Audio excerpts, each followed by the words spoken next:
Good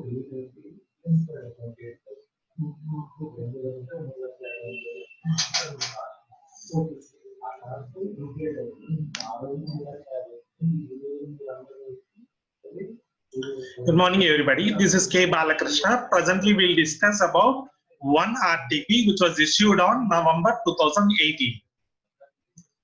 కానీ ఇక్కడ వచ్చేటప్పటికేమో మనకి ఈ రోజు క్లాస్ నుంచి 4 RTPs డిస్కస్ చేస్తాము. 4 RTPs తో పాటుగా 2 క్వశ్చన్ పేపర్స్ ని డిస్కస్ చేయడం జరుగుతుంది. ఈ 4 RTPs ని 2 క్వశ్చన్ పేపర్స్ ని కలిపి కనుక మనము నేర్చుకోగలిగితే ఒక 50 to 70% రివిజన్ అయినట్లు లెక్క. ఇవే వస్తాయి అని కాదు, కానీ these are most likely to be asked. Okay, ఇక్కడ మనకి స్ట్రాటజిక్ మేనేజ్మెంట్ సెక్షన్ బి లో ఉంటది కాబట్టి ఈ రోజు నవంబర్ 2018 లో ఇష్యూ అయినటువంటి ఆర్టీపీని డిస్కస్ చేస్తాం అన్నమాట.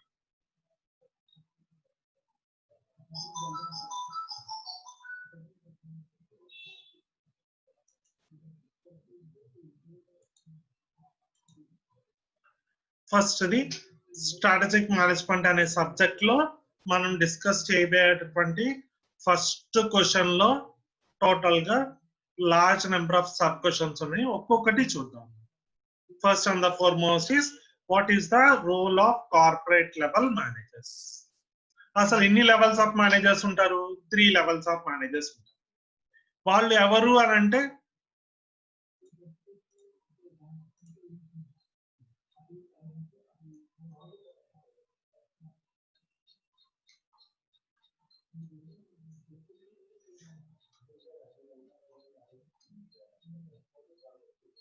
త్రీ లెవెల్స్ ఆఫ్ మేనేజర్స్ ఉంటారు. వాళ్ళు ఎవరు అని అంటే ఒకటి కార్పొరేట్ లెవెల్ మేనేజర్స్, రెండోది బిజినెస్ లెవెల్ మేనేజర్స్, మూడోది ఫంక్షన్ లెవెల్ మేనేజర్స్. అలాగే corporate level strategies, business level strategies, function level strategies అని 3 డిఫరెంట్ టైప్స్ ఆఫ్ స్ట్రాటజీస్ ఉంటాయి. టాప్ మేనేజ్మెంట్ ఇష్యూ చేసేటువంటి స్ట్రాటజీస్ అన్నిటిని కార్పొరేట్ లెవెల్ స్ట్రాటజీస్ అని, మిడిల్ మేనేజ్మెంట్ ఇష్యూ చేసే strategies అన్నిటిని middle level business level strategies అని, లో లెవెల్ ఇష్యూ చేసేటువంటి స్ట్రాటజీస్ అన్నిటిని ఫంక్షన్ లెవెల్ స్ట్రాటజీస్ అని చేయబడుతూ ఉంటాయి అన్నమాట. ఇక్కడ ఏం చెప్పారంటే కార్పొరేట్ లెవెల్ స్ట్రాటజీస్ అంటే ఏంటి అనేది ఫస్ట్ క్వశ్చన్ అన్నమాట. కార్పొరేట్ లెవెల్ స్ట్రాటజీస్ అని అంటే ఎందుకు ఉపయోగం, ఎటువంటి రోల్ ప్లే చేస్తుంది అని. First and the foremost role is they play a strategic role in decision making of the organization. ఈ కార్పొరేట్ లెవెల్ మేనేజర్స్ ఏం చేస్తారంటే they take long term decisions. Long term అంటే ఏం చెప్తున్నాం? స్ట్రాటజిక్ డెసిషన్స్ ని తీసుకుంటారు అని చెప్తున్నాం అనమాట. ఇంకా ఈ కార్పొరేట్ లెవెల్ మేనేజర్స్ ఏం చేస్తారు? They define the mission and goals of the organization. అంటే మిషన్ అంటే ఏంటి? The purpose or reason for the existence of the organization is called as mission. Goals అంటే ఏంటి? Non specific non time bound targets are called as goals అన్నమాట. ఇంకా ఏం చేస్తారంటే they formulate various strategies as well as implement various strategies అన్నమాట. Next ఇంకా ఏం చెప్తారంటే they provide leadership to the organization. అంటే ఆర్గనైజేషన్ మొత్తాన్ని డైరెక్షనల్ వేగా లీడ్ చేసే వాళ్ళని కార్పొరేట్ లెవెల్ మేనేజర్స్ అంటారు.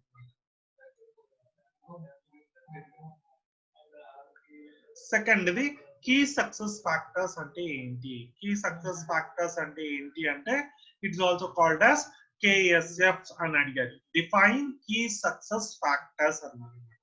అసలు కీ సక్సెస్ ఫ్యాక్టర్స్ అంటే these are the elements which are usually meant for the success of the organization or the success of a function or the success of a strategy. Strategy success అవ్వాలన్నా, ఒక organisation success అవ్వాలన్నా ఖచ్చితంగా కొన్ని factors మీద ఆధారపడి ఉంటుంది.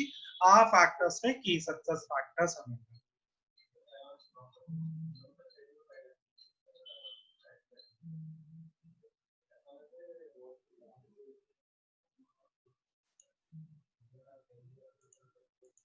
Key success industries key success factors are KSFs అంటే ఏంటంటే they are the strategic elements. అంటే ఏంటంటే ఇవి long term success of the organization ని ప్రొవోకేట్ చేసేట్లాగా ఉంటుంది అనమాట. These are the reason for prospering in the market place. అంటే ఏంటి, మార్కెట్ లో ఒక కంపెనీ సక్సెస్ అవ్వాలన్నా సక్సెస్ అవ్వాలంటే ఈ ఫ్యాక్టర్స్ మీద ఆధారపడి ఉంటుంది అనమాట. అవి ఏంటవి అంటే కాస్ట్ స్ట్రక్చర్ అంటే ఏంటి, ఏవైతే కాస్ట్ ని అవాయిడ్ చేయాలి, ఏవైతే కాస్ట్ మినిమైజ్ చేయాలి అనేది ఈ కాస్ట్ స్ట్రక్చర్స్ ద్వారా డిసైడ్ చేస్తారు. రెండోది టెక్నాలజీ యూసేజ్, టెక్నాలజీ యూజ్ చేస్తే కాస్ట్ తగ్గుతుంది, అలా ప్రాఫిట్స్ పెరిగే ఛాన్స్ ఉంటుంది.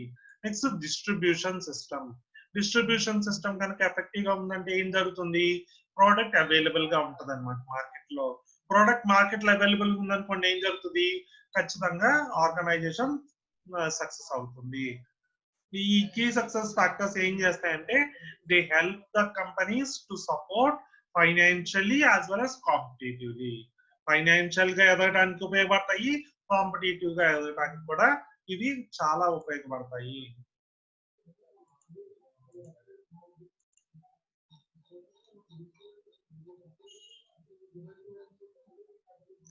Next third, what is strategic vision.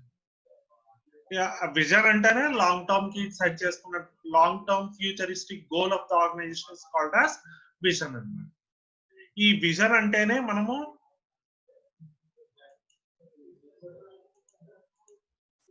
What is strategic vision, vision అంటేనే మనం సెట్ లాంగ్ టర్మ్ గోల్ అని చెప్పుకోవచ్చు, లేకపోతే futuristic goal of the organization ని విజన్ అని చెప్పుకోవచ్చు అనమాట. అది ఏంటదో చూద్దాం ఇక్కడ మీకు ఇచ్చిన దాంట్లో.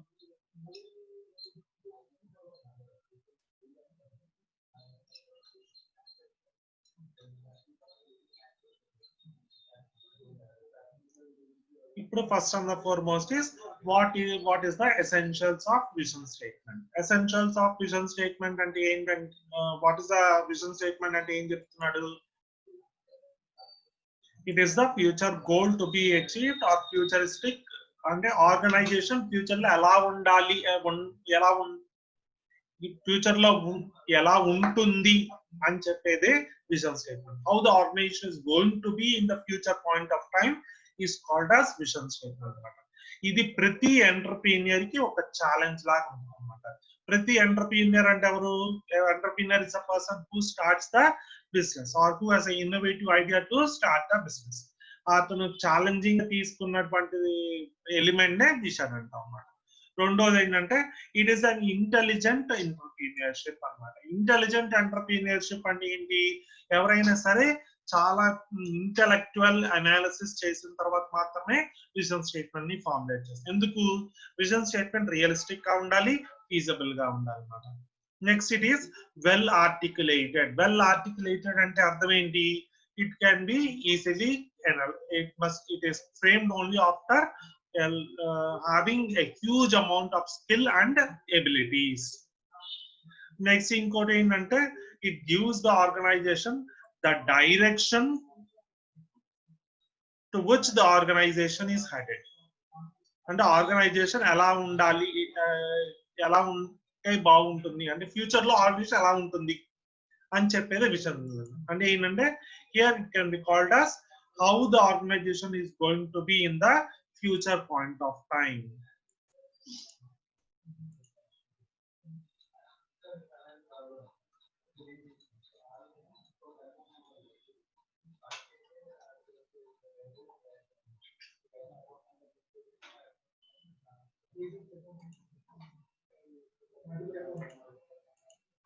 నెక్స్ట్ ఏంటంటే explain the meaning of combination strategies.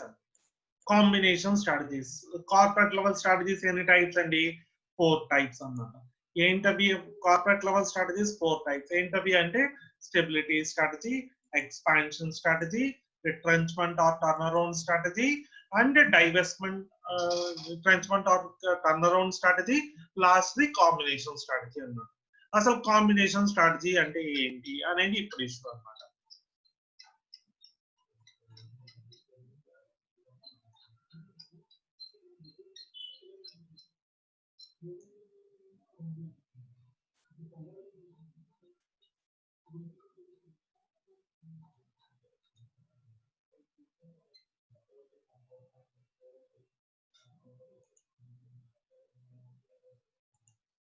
Combination strategies ante it is a mix of different strategies like stability, expansion, retrenchment or other strategies. అంటే ఏంటంటే కాంబినేషన్ స్ట్రాటజీ అనేది it's a combination of 2 or more strategies at a time. అంటే ఏంటి, కొన్నిసార్లు company ఏం చేస్తుంది, 2-3 strategies ని ఒకేసారి యూజ్ చేస్తుంది, వాటిని కాంబినేషన్ స్ట్రాటజీస్ అంటాం.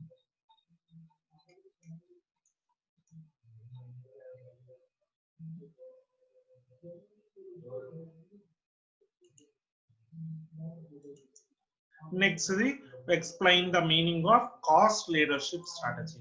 Cost leadership strategy అంటే ఇవి బిజినెస్ లెవెల్ స్ట్రాటజీస్ అన్నమాట. బిజినెస్ లెవెల్ స్ట్రాటజీస్ ఎన్ని అవి ఏంటవి అని అంటే ఏం చెప్తాం, బిజినెస్ లెవెల్ స్ట్రాటజీస్ 3 టైప్స్. ఒకటి వచ్చేటప్పటికేమో కాస్ట్ లీడర్షిప్ స్ట్రాటజీ, రెండోది వచ్చేటప్పటికేమో మైకేల్ పోర్టర్స్ జెనరిక్ స్ట్రాటజీస్, మూడోది వచ్చేటప్పటికేమో బెస్ట్ కాస్ట్ ప్రొవైడర్ స్ట్రాటజీ అన్నమాట. ఇక్కడ మనకి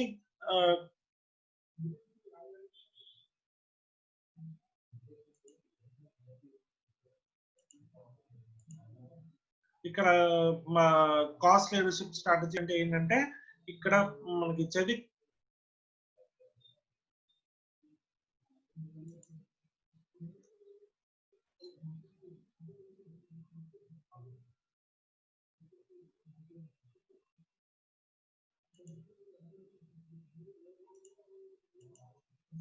ఇది. ఇంకా కాస్ట్ లీడర్షిప్ స్ట్రాటజీ అంటే Michael Porter's generic strategies 3 types అన్నమాట. Cost leadership strategy, differentiation strategy, focus strategy.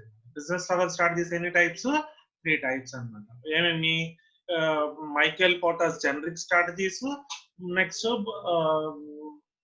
Best cost provider strategies, Michael Porter's 5 forces model. ఈ 3 చదువుతాం అన్నమాట మనం. వాటిల్లో మనకి మైకేల్ పోర్టర్స్ జెనరిక్ స్ట్రాటజీస్ ఎన్ని టైప్స్ అంటే మైకేల్ పోర్టర్స్ జెనరిక్ స్ట్రాటజీస్ మొత్తం 3 టైప్స్. ఒకటి కాస్ట్ 4 టైప్స్ అన్నమాట. 4 టైప్స్ ని 3 టైప్స్ గా స్పెసిఫై చేశారు. మైకేల్ పోర్టర్స్ లో cost leadership strategy, next Michael porters differentiation strategy, Michael porters focus strategy. మళ్ళీ మైకేల్ పోర్టర్స్ ఫోకస్ స్ట్రాటజీస్ ని focused cost leadership, focused differentiation strategies గా క్లాసిఫై చేయబడ్డది అనమాట. ఇక్కడ వచ్చేటప్పటికి మైకేల్ పోర్టర్స్ చెప్పినటువంటి కాస్ట్ లీడర్షిప్ అంటే ఏంటంటే ఏ కంపెనీ అయినా సరే కాస్ట్ ని రిడ్యూస్ చేద్దామని ట్రై చేస్తుంటది, వేస్ట్ ని మినిమైజ్ చేద్దామని అనుకుంటది, అలా ఎఫిషియన్సీని పెంచుకుందామని అనుకుంటది. కాంపిటీటర్స్ ఇటువంటి కాస్ట్ లీడర్షిప్ స్ట్రాటజీ ఫాలో అయ్యేటటువంటి వాళ్ళకి కాంపిటీటర్స్ చాలా తక్కువ మంది ఉంటారు, అసలు ఉండరు లేకపోతే. ఎందుకంటే వాళ్ళ లీస్ట్ కాస్ట్ ప్రొడ్యూసర్స్ కాబట్టి వాళ్ళని ఇమిటేట్ చేయటం అనేది చాలా కష్టమైన పని అన్నమాట.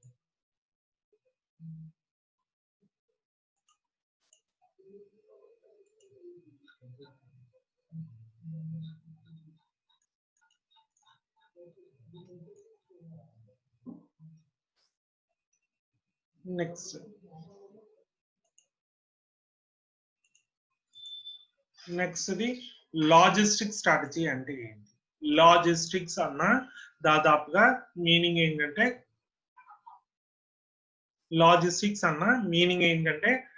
we can call it as supply chain అన్న ఇంటర్చేంజబుల్ టర్మ్స్ గా తీసుకుంటారు. కానీ లాజిస్టిక్ స్ట్రాటజీకి సప్లై చైన్ స్ట్రాటజీకి డిఫరెన్స్ అనేది ఉంది. ప్రస్తుతం మనం లాజిస్టిక్స్ ఒక్క దాని గురించే మాట్లాడుతున్నాం. ఆ లాజిస్టిక్స్ అంటే ఏంటంటే it includes all the activities right from procurement of the raw material to the disbursement of goods out of the factory అన్నమాట. ఇక్కడ చూద్దాం లాజిస్టిక్స్ అంటే ఏంటి. Logistics is a process which includes flow of supplies. Flow of supplies అంటే ఏంటి? Flow of raw material. ఎక్కడి నుంచి ఎక్కడికి వెళ్తుంది? Into, through and out of the organization. Organization లోపలికి ఆర్గనైజేషన్ లో ప్రొడ్యూస్ అవుతుంది, మళ్ళీ ఆర్గనైజేషన్ నుంచి ఫినిష్డ్ గుడ్ గా బయటకు వెళ్తుంది అనమాట. ఆల్ దీస్ యాక్టివిటీస్ అంటే pre production activities, production activities, post production activities అన్నిటిని కలిపి లాజిస్టిక్స్ యాక్టివిటీస్ అంటాం. వాటినే inbound logistics, logistics function, out bound logistics అని కూడా కేటగరైజ్ చేయబడుతుంటుంది అనమాట. ఎప్పుడైనా సరే ఒకవేళ కనుక ఫర్మ్ కనుక లాజిస్టిక్ స్ట్రాటజీస్ అడాప్ట్ చేసినట్లయితే ఆర్గనైజేషన్ స్మూత్ గా జరుగుతుంది, ప్లస్ కాస్ట్ ఎఫెక్టివ్ గా రన్ అవుతుంది అనమాట. లాజిస్టిక్ స్ట్రాటజీకి ఎన్ని ఆబ్జెక్టివ్స్ ఉన్నాయి? 2 ఆబ్జెక్టివ్స్. ఒకటి వచ్చేటప్పటికేమో ఆర్గనైజేషన్ స్మూత్ గా జరగాలి, రెండోది వచ్చేటప్పటికేమో కాస్ట్ ని మినిమైజ్ చేస్తూ ఉండాలి.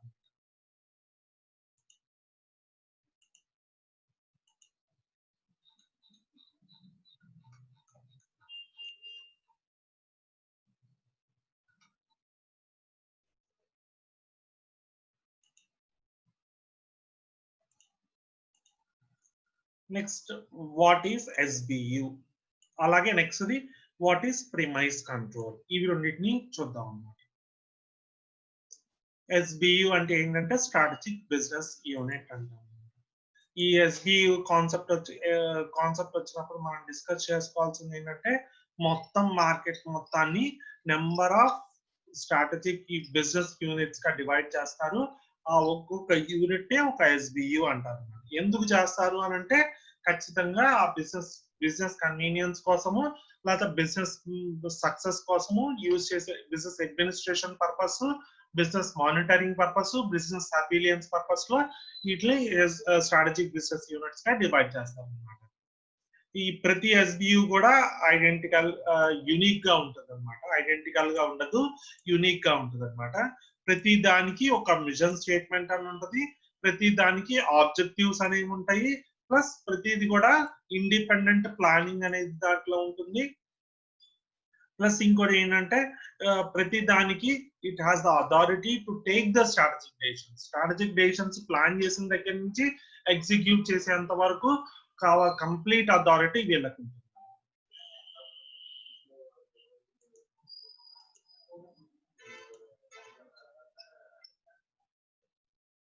నెక్స్ట్ మనం అనుకుంది వాట్ ఈస్ ప్రిమైస్ కంట్రోల్. ఈ 2 క్వశ్చన్స్ చూస్తాం. ప్రిమైస్ కంట్రోల్ అంటే ఏంటంటే it consist of number of certain assumptions or premises.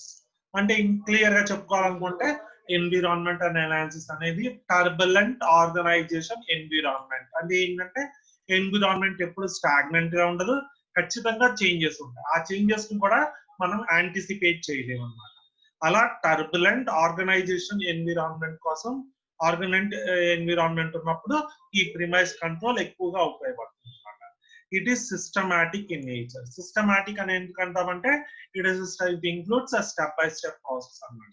Next ఇంకోటి ఏంటంటే ఇట్ ఇంక్లూడ్స్ కంటిన్యూస్ మానిటరింగ్ అన్నమాట. Continuous supervision, control over the resources ఖచ్చితంగా ఉండాలన్నమాట. నెక్స్ట్ వచ్చేటప్పటికేమో ఇట్ ఇంక్లూడ్స్ 2 ఫ్యాక్టర్స్. ఒకటి ఎకనామిక్ ఫ్యాక్టర్స్ లైక్ ఇన్ఫ్లేషన్ అంటే ఏంటి? The rise in the prices or devaluation of the money is caused by inflation. Liquidity అంటే ఏంటి? Easiness of converting money into cash is called as liquidity అన్నమాట. Land కి liquidity తక్కువ, gold కి liquidity ఎక్కువ, shares కి లిక్విడిటీ ఇంకా ఎక్కువ అన్నమాట. నెక్స్ట్ ఇంట్రెస్ట్ రేట్స్ అంటే the amount of money that we pay on deposits and loans to the bank is called as interest rates. మనం డిపాజిట్స్ మీద పే చేసేదాన్ని డిపాజిటరీ రేట్స్ అని, లోన్స్ మీద పే చేసేవాడిని లెండింగ్ రేట్స్ అని అంటాం. అలాగే టెక్నాలజికల్ ఫ్యాక్టర్స్ లో మేజర్ ఇంపార్టెంట్ అంటే టెక్నాలజీ వల్ల కాస్ట్ రిడక్షన్ పాసిబుల్ అని బిలీవ్ చేస్తూ ఉంటారు. అలాగే socio cultural and regulatory factors అంటే ఏదైనా సరే ఒక కంపెనీ అనేది కల్చరల్ సెంటిమెంట్స్ ఆఫ్ పీపుల్ కి అగేన్స్ట్ వెళ్ళకూడదు అని చెప్పండి. అలా అంటే అంతకుముందు చెప్తున్నాం మనం మెనీ ఎగ్జాంపుల్స్, కెలాగ్స్, పిజ్జాస్ ఎందుకు సక్సెస్ అవ్వలేదు అనే ఎగ్జాంపుల్స్ స్ట్రేట్ చేసుకున్నాం. Next industry factors such as competitors, suppliers, substitutes. And ఏంటి దీస్ ఆర్ ఆల్, ఇవన్నీ ఎలా చెప్పుకోవచ్చు అంటే these are all consisting of external environmental factors. Mostly premise control అనేది ఎక్కువగా ఎక్స్టర్నల్ ఎన్విరాన్మెంటల్ ఫ్యాక్టర్స్ మీద ఆధారపడి ఉంటుంది.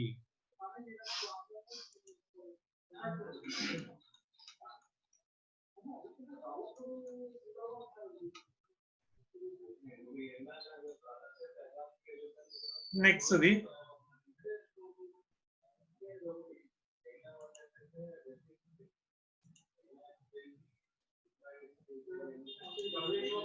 Control system run parallelly with strategic levels. అంటే ఎన్ని లెవెల్స్ ఉన్నాయి? Corporate level, business level, functional level అని 3 లెవెల్స్. ఈ కంట్రోల్ 3 లెవెల్స్ లోనూ కంట్రోల్ సిస్టమ్ అవసరమా కాదా అని చెప్తారు. మీరేం చెప్తారు? Control levels run parallelly in the organization. True.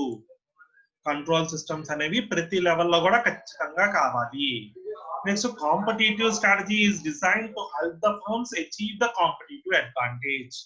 Competitive advantage అంటే ఏంటి? కాంపిటీటర్స్ కంటే అప్పర్ హ్యాండ్ అచీవ్ చేయడానికి యూజ్ చేసే స్ట్రాటజీని, యూజ్ చేసే పొజిషన్ ని కాంపిటీటివ్ అడ్వాంటేజ్ ఉంటుంది. ఫర్ ఎగ్జాంపుల్, నానోకి ప్రైస్ అనే ఆస్పెక్ట్ మీద కాంపిటీటివ్ అడ్వాంటేజ్ ఉంది.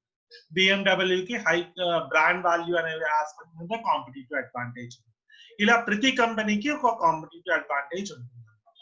ఆ కాంపిటీటివ్ అడ్వాంటేజ్ అనేది ఎందుకు ఉపయోగం అని అంటే కాంపిటీటివ్ స్ట్రాటజీ డిజైన్ చేయడానికి ఉపయోగం అంటున్నారు. ఇప్పుడు చెప్పండి, మీరు ఇది ట్రూవా ఫాల్సా? ఇది ఖచ్చితంగా కరెక్ట్. నెక్స్ట్ ఇంకోటి ఏంటంటే, for a small entrepreneur vision and mission are irrelevant అంటున్నారు. అంటే చిన్న బిజినెసెస్ కి విజన్ మిషన్ అవసరం లేదు అంటున్నారు. ట్రూవా ఫాల్సా? It is false. ఎందుకు? చిన్న బిజినెస్ అవనియండి, లార్జ్ బిజినెస్ అవనియండి, లేకపోతే ఇంటర్నేషనల్, మల్టీనేషనల్, ట్రాన్స్నేషనల్ బిజినెస్ అవనియండి, ప్రతి దానికి కూడా మనకు ఖచ్చితంగా విజన్ మిషన్ స్టేట్మెంట్స్ ఉండాలి. Next, stability strategy is do nothing strategy అంటున్నారు. Stability strategy is do nothing strategy అంటే ఒప్పుకుంటారా? ఖచ్చితంగా is not a stability strategy is not a do nothing strategy. అంటే ఇట్ ఈస్ ట్రూ. ఎందుకు? స్టెబిలిటీ స్ట్రాటజీ అప్పుడు ఏమి చేయరని కాదు, డూ నథింగ్ అంటే ఏం చెయ్యరని కాదు, చేసేటటువంటి మెథడాలజీలో కానీ స్ట్రాటజీలో కానీ ఏ చేంజెస్ చేసుకోరు. No separate changes are made in order to increase the profit level or market share in case of stability strategy. Profit పెంచుకోవడం కానీ, మార్కెట్ షేర్ పెంచుకోవడం కానీ సెపరేట్ గా స్ట్రాటజీస్ ని తయారు చేయాలి స్టేజ్. స్టెబిలిటీ స్ట్రాటజీ మోటో ఏంటి? ఎగ్జిస్ట్ అవ్వాలని, అంతేగాని ప్రాఫిట్స్ ఏం చేయాలని మాత్రం కాదు. Next, Porter 5 forces model considers new entrants as a significant source of competition. Significant source of competition అంటే ఇది ట్రూ. పోర్టర్ 5 forces మోడల్ ఏమేమి ఉన్నాయి? First the threat for new entrance, next threat from substituents, next competitive rivalry, next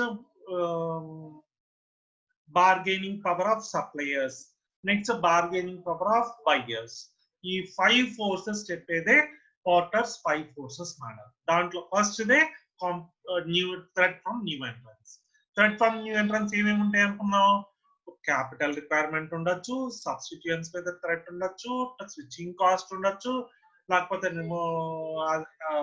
other advertising అంటే promotional cost ఉండొచ్చు, లేకపోతే new product development ఉండొచ్చు. ఎన్నో చాలా ఉన్నాయి అన్నమాట. ఒక న్యూ ఎంట్రన్స్ కి ఏమేమి డేంజర్స్, కొత్తగా స్టార్ట్ అయినప్పుడు ఏమేమి డేంజర్స్ ఉంటాయంటే ఇవన్నీ వస్తాయి. Next, tele shopping is an instance of direct marketing. ఇది కూడా ట్రూ. అసలు డైరెక్ట్ మార్కెటింగ్ అంటే ఏంటంటే మ్యానుఫ్యాక్చరర్స్ ప్రోడక్ట్ ని డైరెక్ట్ గా కస్టమర్స్ అందజేయటం అన్నమాట. ఇక్కడ ఇంటర్మీడియరీస్ అనే వాళ్ళు ఉండరు. Without any intermediaries manufacturers product is directly conveyed to the customers. ఎలా అంటే బెస్ట్ ఎగ్జాంపుల్ ఏంటంటే ఇక్కడ హోమ్ షాపింగ్ తీసుకున్నాం. ఇంట్లో కూర్చొని టెలి బై అడ్వర్టైజ్మెంట్ చూసుకుని ఆర్డర్ పెట్టాం. టెలి మార్కెటింగ్ అంటే టెలి మార్కెటింగ్ ఎగ్జిక్యూటివ్ మీకు కాల్ చేసి మిమ్మల్ని కన్విన్స్ చేసి రీఛార్జ్ కొనిపెట్టచ్చు. నెక్స్ట్, కేటలాగ్ మార్కెటింగ్ అంటే కేటలాగ్స్ మీకు మెయిల్ చేసి ఇండస్ట్రియల్ ప్రొడక్ట్స్ ని మార్కెట్ చేయాలి. ఇలా చాలా రకాలు ఉన్నాయి అన్నమాట డైరెక్ట్ మార్కెటింగ్. వాటిల్లో ఒకటి tele shopping. Tele shopping or online shopping. Tele shopping అంటే ఏంటి? ఇంట్లో కూర్చొని టెలివిజన్ చూసి వాటి ప్రోడక్ట్స్ గురించి తెలుసుకొని ఫోన్ ద్వారా ఆర్డర్ చేసుకునే ప్రాసెస్ ని టెలి షాపింగ్ అంటారు. అలాగే దాంతో పాటుగా ఇంకొకటి ఉంది, దాన్ని ఆన్లైన్ షాపింగ్ అంటారు. ఆన్లైన్ షాపింగ్ అంటే ఏంటి? మీరు డైరెక్ట్ గా ఇంటర్నెట్ ద్వారా కానీ లేకపోతే websites, direct marketing websites like shop clues, Amazon, Flipkart ఇలాంటి సైట్స్ ద్వారా మీరు పర్చేస్ చేయడాన్ని ఏమంటారంటే ఆన్లైన్ షాపింగ్ అంటారు. ఇవన్నీ డైరెక్ట్ మార్కెటింగ్ యొక్క ఫార్మ్స్ అన్నమాట. కాబట్టి tele shopping is an example for direct marketing. ఇది ట్రూ అన్నమాట. Next, strategies may require changes in the organization structure. Yes, it is also true. ప్రతి స్ట్రాటజీ అడాప్ట్ చేయాలంటే ఖచ్చితంగా స్ట్రక్చరల్ చేంజెస్, అది మైన్యూట్ అవనియండి, మేజర్ అవనియండి, స్ట్రక్చరల్ చేంజెస్ ఖచ్చితంగా కావాలి. Next the bench marking ఒకటి, next business process re-engineering. ఇవి రెండు వన్ అండ్ ద సేమ్ అన్నాడు. ఇది ట్రూవా ఫాల్స్? ఎందుకు ఫాల్స్ అంటున్నాము? బెంచ్ మార్కింగ్ అంటే ఒక ఆర్గనైజేషన్ ఏం అచీవ్ చేయాలనుకుంటుందో ఒక స్టాండర్డ్ గా సెట్ చేసుకునే ప్రాసెస్ ని bench marking. Business process re-engineering అంటే ఏంటి? రాడికల్ చేంజెస్ తీసుకొచ్చి లాస్ మేకింగ్ బిజినెస్ ని మళ్ళీ ప్రాఫిట్ మేకింగ్ గా కన్వర్ట్ చేసే ప్రాసెస్ ని బిజినెస్ ప్రాసెస్ రీఇంజనీరింగ్ అంటారు. ఇవి రెండు డిఫరెంట్ కాన్సెప్ట్స్ కాబట్టి ఇవి రెండు సేమ్ అంటాం చాలా.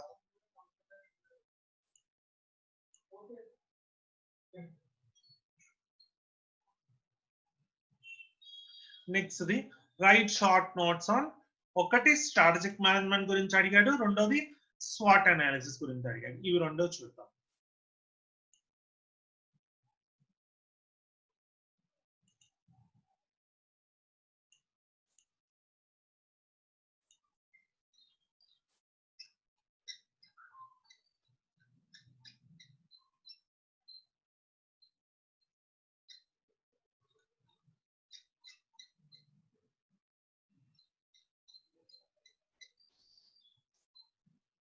First the right short notes on strategic management అని.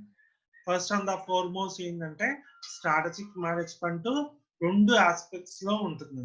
First of all, what you mean by strategic management అంటే ఏం చెప్తాం? Strategic management is planning the strategies as well as implementing the strategies అని చెప్పుకోవచ్చు అనమాట. ఇక స్ట్రాటజిక్ మేనేజ్మెంట్ రెండు రకాలుగా ఉంటుంది అనమాట. ఏ స్ట్రాటజీ అయినా రెండు అప్రోచెస్ ఉంటాయి అన్నమాట. ఒకటి ప్రొయాక్టివ్ అప్రోచ్, రెండోది రియాక్టివ్ అప్రోచ్ అన్నమాట. Well planned executed approach is called as proactive approach. Consequences based చేసుకొని, circumstances based చేసుకొని, situations based చేసుకొని రన్ చేసేదాన్ని రియాక్టివ్ అప్రోచ్ అన్నమాట. ఇంకోటి ఏంటంటే it provides better guidance for the entire organization అంటున్నాం. అంటే ఏంటి? It is purposeful and it is direction oriented అని చెప్పుకోవచ్చు. Next, it helps the organization to face the future as well as the and catch the opportunities అన్నమాట. అంటే future ఎలా face చేయగలదు? Future goals ని, ఆబ్జెక్టివ్స్ ని, విజన్ ని formulate చేస్తుంది కాబట్టి ఫ్యూచర్ లో ఎటువంటి థ్రెట్స్ వచ్చినా ఓవర్కమ్ చేయగలదు. అలాగే ఆర్గనైజేషన్ లో వచ్చేటువంటి ఆపర్చునిటీస్ అన్నిటిని ఎన్కాష్ చేసుకోగలదు అన్నమాట. Next, it is a corporate defence mechanism అంటాం. కార్పొరేట్ డిఫెన్స్ మెకానిజం అంటే ఏంటి? ఫర్ ఎగ్జాంపుల్ ఎక్స్పాన్షన్ స్ట్రాటజీ తీసుకోండి. ఎక్స్పాన్షన్ స్ట్రాటజీలో ఒకటి ఏంటి? టేక్ ఓవర్స్ తీసుకోండి. టేక్ ఓవర్స్ అంటే ఏంటి? ఏదైనా సరే ఒక కంపెనీ లిక్విడేట్ అవ్వక ముందు తీసుకునేటువంటి లాస్ట్ ఆప్షన్ టేక్ ఓవర్ అని. అలా కార్పొరేట్ డిఫెన్స్ మెకానిజం అంటే ఏంటంటే కంపెనీ ఎదురయ్యేటువంటి సమస్యలు కోలుకోలేనప్పుడు టేక్ ఓవర్స్ కానీ, మర్జర్స్ కానీ, యాక్విజిషన్స్ కానీ, జాయింట్ వెంచర్స్ కానీ, స్ట్రాటజిక్ అలయన్సెస్ కానీ తీసుకుంటారు. నెక్స్ట్, ఈ స్ట్రాటజిక్ మేనేజ్మెంట్ అనేది it helps in gaining the core competencies as well as the competitive advantage.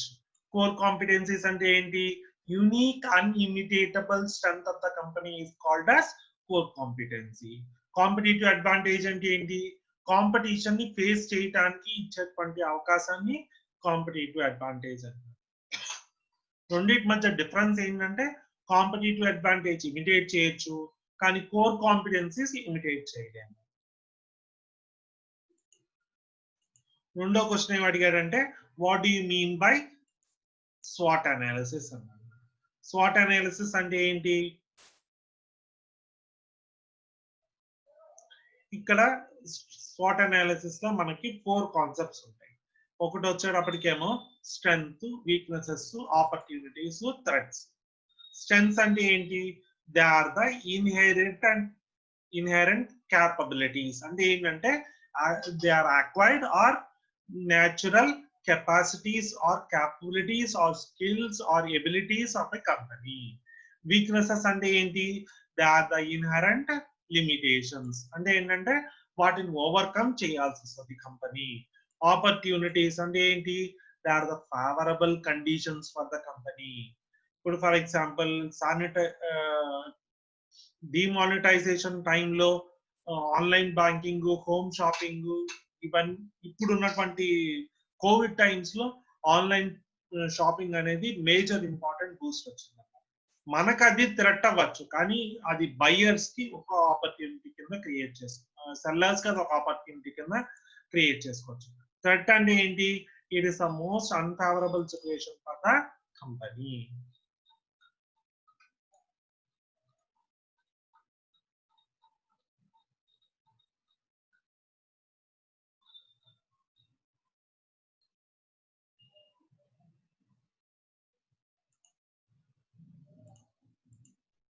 Next, what are the essentials of strategic vision? Next, importance of corporate culture. ఈ రెండు questions ని చూస్తాం.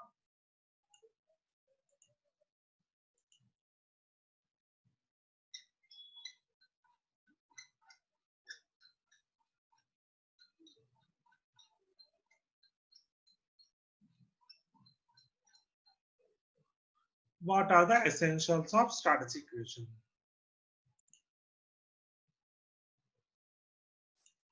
ఇందా చెప్పినట్టుగా స్ట్రాటజిక్ విజన్ అనేది ఒక entrepreneurial challenge. Entrepreneurial challenge అంటే ఏంటి? ఎంటర్‌ప్రెన్యూర్ ఛాలెంజ్ గా తీసుకొని ఆర్గనైజేషన్ ని ఆ హైట్ కి అచీవ్ చేసేలాగా చేసుకోవాలన్నమాట. రెండోది, it is an intelligent entrepreneurship as well as it is a well articulated. Next ఇంకోటి ఏంటంటే ఇట్ ఇల్యూమినేట్స్ ద డైరెక్షన్. ఇవి four we have discussed in this class itself. What are the essentials of strategic vision. Next, what is culture? Culture అంటే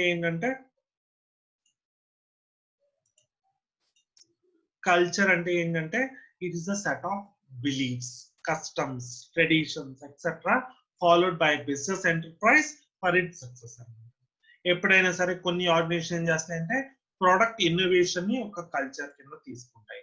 కొంతమంది ఏం చేస్తాయంటే technological advancement ని, technological leadership స్ట్రాటజీని culture గా తీసుకుంటాయి. కొంతమంది ఏం చేస్తాయంటే they feel that working style is also a part of culture. Next, కొంతమంది ఏం చేస్తాయంటే degree of decision making is also type of organization culture. కొంతమంది ట్రాన్స్ఫర్మేషన్ స్టైల్ ని ఫాలో అయితే, కొంతమంది ట్రాన్సాక్షన్ స్టైల్ ని ఫాలో అవుతూ ఉంటారు. ఎప్పుడైనా సరే కల్చర్ ఎలా ఉండాలి? Strategic supportive culture. అంటే ఆ స్ట్రాటజీకి అనుగుణంగానే కల్చర్ ని ఎస్టాబ్లిష్ చేసుకోవాలి. నెక్స్ట్ వచ్చేటప్పటికేమో culture must be standardized beliefs. Standardize గా ఉండాలి, అవి బిలీఫ్ ఓరియంటెడ్ గా ఉండాలి.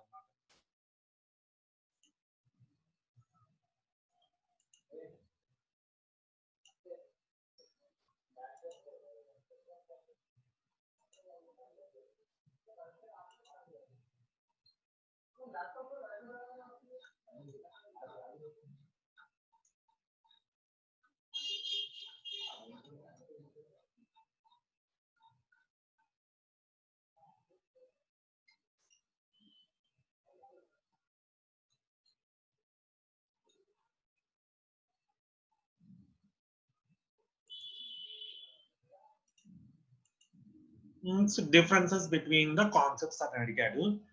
First the distinguish between the following అన్నాడు. ఏంటివి? ఫార్వర్డ్ ఇంటిగ్రేషన్ అంటే ఏంటి? Backward integration. రెండు డిఫరెన్స్ అడిగాడు. కాస్ట్ లీడర్షిప్ అంటే ఏంటి? డిఫరెన్సియేషన్ స్ట్రాటజీ అంటే ఏంటి అని అడిగాడు. ఫర్ ఎగ్జాంపుల్ ఇక్కడ మ్యానుఫ్యాక్చరర్ ఉన్నాడు, ఇక్కడ రీటైలర్ ఉన్నాడు, ఇక్కడ సప్లయర్ ఉన్నాడు. ఒకవేళ కనుక మ్యానుఫ్యాక్చరర్ సప్లయర్ గా మారాడు అనుకోండి, దాన్ని బ్యాక్వర్డ్ ఇంటిగ్రేషన్ అంట. ఒకవేళ కనుక మ్యానుఫ్యాక్చరర్ రీటైలర్ గా మారాడు అనుకోండి, దాన్ని ఫార్వర్డ్ ఇంటిగ్రేషన్ అంట. ఫార్వర్డ్ ఇంటిగ్రేషన్ అంటే manufacturer start selling the product. Backward integration అంటే manufacturers start preparing the raw materials.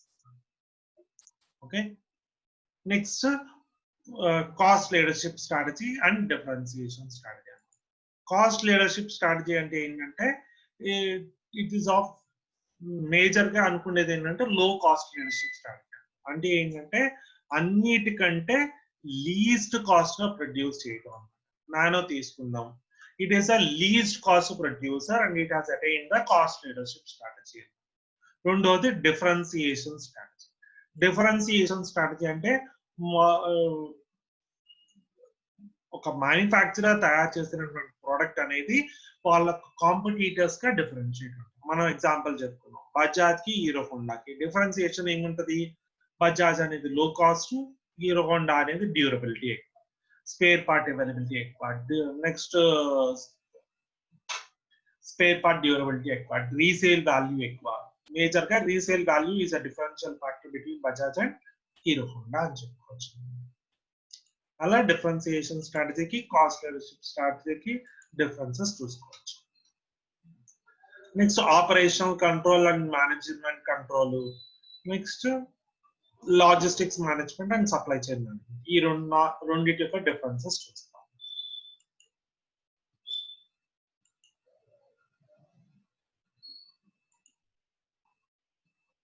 ఒకటి operational control, management control differences, అలాగే logistics management, supply chain management యొక్క డిఫరెన్సెస్ చూస్తాం.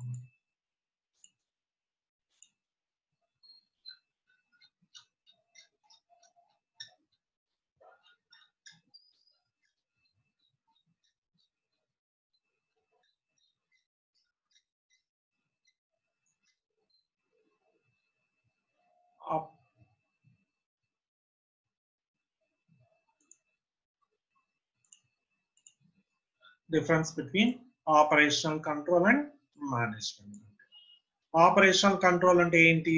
It includes the task or transactions, which includes more aggregate management functions. It is an aggregate management functions for handling the task or operations. కానీ ఇంకా management control అంటే ఏంటి? It is a more inclusive way of operational control.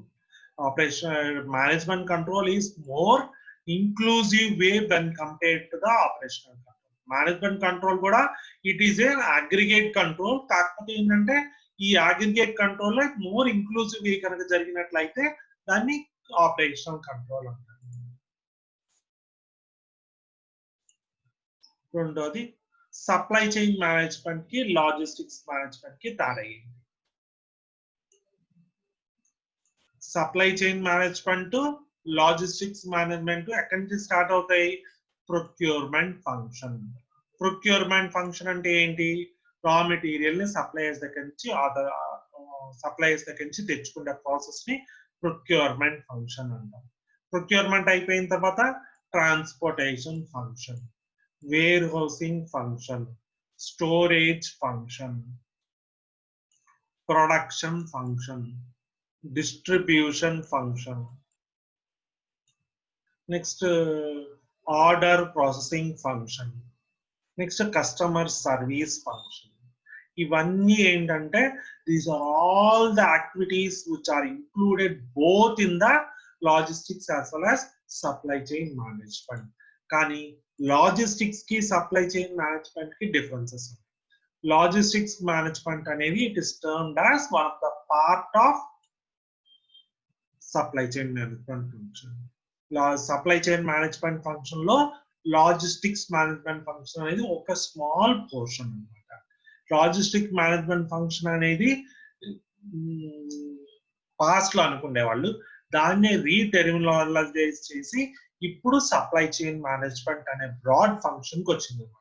Logistics function యొక్క scope నారోగా ఉంటుంది, next supply chain management యొక్క scope broader గా ఉంటుంది అన్నమాట. ఇలా చాలా కపుల్ ఆఫ్ డిఫరెన్సెస్ రెండింటి మధ్య ఉంటాయి.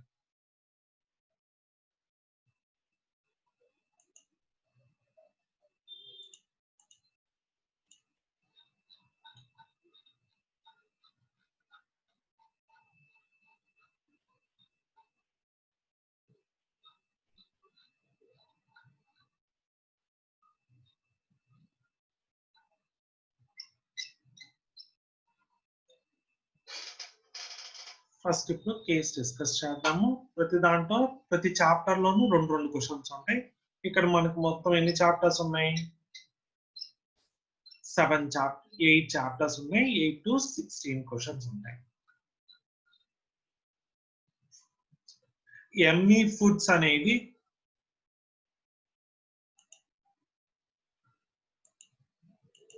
ఇక్కడ ఏం చెప్పారంటే రెండు కంపెనీస్ ఉన్నాయి. ఒకటి ఎంఈ ఫుడ్స్, రెండోది tasty foods. These are successfully competing in the business of ready to eat snack in Patna. పాట్నాలో ఎంఈ ఫుడ్స్, టేస్టీ ఫుడ్స్ అనే రెండు కంపెనీస్ కాంపిటీటర్స్ ఉన్నారు. Next ME has been pioneer in introducing innovative products అన్నమాట. ME ఏం చేస్తుంది? ఎప్పుడు innovative products తీసుకొస్తూ ఉందన్నమాట. These products will give them good sale. ఈ ప్రొడక్ట్స్ దగ్గర నుంచి హ్యూజ్ అమౌంట్ ఆఫ్ సేల్స్ అనేది ఖచ్చితంగా ఉంటుంది. కానీ టేస్టీ ఫుడ్స్ ఏం చేస్తుందంటే it will introduce the similar products in reaction to the products introduced by ME foods. అంటే టేస్టీ ఫుడ్స్ అనేవి they are just imitating the ME foods. ME foods ఏం strategy వాడితే టేస్టీ ఫుడ్ కూడా అదే strategy వాడుతుంది. ME foods taking away the advantage gaining by the former. అంటే ME foods వచ్చినటువంటి advantage ని కాపీ చేసి టేస్టీ ఫుడ్స్ అడ్వాంటేజ్ గెయిన్ అవుతుంది అన్నమాట. ఏమడిగాడు? Discuss the strategic approach of two companies which is superior అన్నాడు. ఇప్పుడు ఎంఈ ఫుడ్స్ గ్రేటా లేకపోతే టేస్టీ ఫుడ్స్ గ్రేటా అని అడిగారు. ఇప్పుడు ఒకటి ఆలోచించుకోండి. ఎవరు తయారు చేస్తున్నారు స్ట్రాటజీస్ ని? ఎవరు ప్రీ ప్లాన్డ్ గా తయారు చేస్తున్నారు స్ట్రాటజీస్ ని? ఎంఈ ఫుడ్స్ ప్లాన్డ్ గా, ప్రీ ప్లాన్డ్ గా తయారు చేస్తుంది అన్నమాట. కానీ టేస్టీ ఫుడ్ ఏం చేస్తుంది? కాంపిటీటివ్ స్ట్రాటజీస్ ని ఇమిటేట్ చేస్తుంది అన్నమాట. ఓకే, కాబట్టి ఈ వీటి టెర్మినాలజీ ఉంటది. It is called as M E foods use చేసే స్ట్రాటజీని ఏమంటారు? ప్రోయాక్టివ్ స్ట్రాటజీ అంటారు. టేస్టీ ఫుడ్స్ యూజ్ చేసే స్ట్రాటజీని ఏమంటారు? రియాక్టివ్ స్ట్రాటజీ అంటారు. ఇలా ఎంఈ ఫుడ్స్, టేస్టీ ఫుడ్స్ రెండు డిఫరెంట్ టైప్స్ ఆఫ్ స్ట్రాటజీస్ ని వాడుతున్నాయి. ఇప్పుడు ఏమన్నాడు? ఇవి these are the strategic approach of two companies which is superior అన్నాడు. తయారు చేసే వాళ్ళు స్ట్రాటజీ గొప్ప, తయారు చేసినటువంటి స్ట్రాటజీస్ కాపీ చేయడం గొప్ప. ఇప్పుడు చెప్పడం ఏంటంటే ప్రొయాక్టివ్ స్ట్రాటజీ గొప్ప, రియాక్టివ్ స్ట్రాటజీ గొప్ప. ఫ్రాంక్ గా చెప్పుకోవాలనుకుంటే proactive strategy is better when compared to the reactive strategy.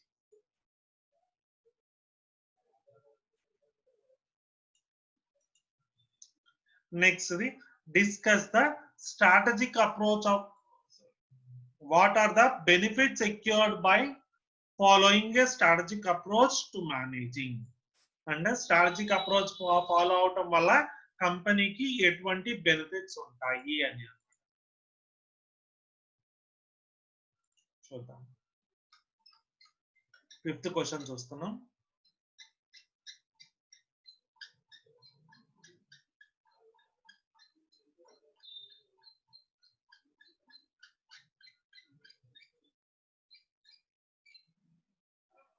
Strategic management ఏం చెప్పుకున్నాం ఇందాక?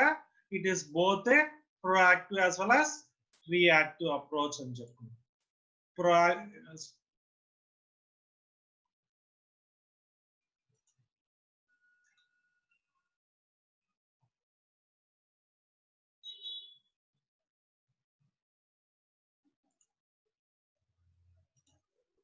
ఇందాకే చెప్పుకున్నాం. Strategic approach, strategic management deals with both the proactive strategies as well as reactive strategies. Next, it also helps in deciding the major decisions of the enterprise.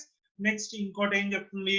It also ensures a futuristic goal of the organization and it is a corporate defense mechanism. ఇవి 4 major important benefits of strategic approach.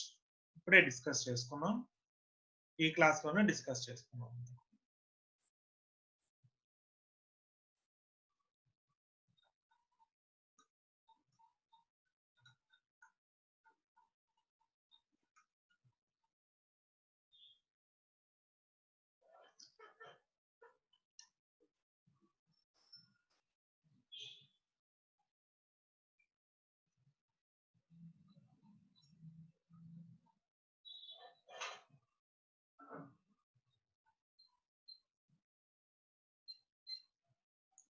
Next the dynamics of competitive strategy అనే chapter లో 2 questions చూస్తాయి అన్నమాట. First question ఏంటంటే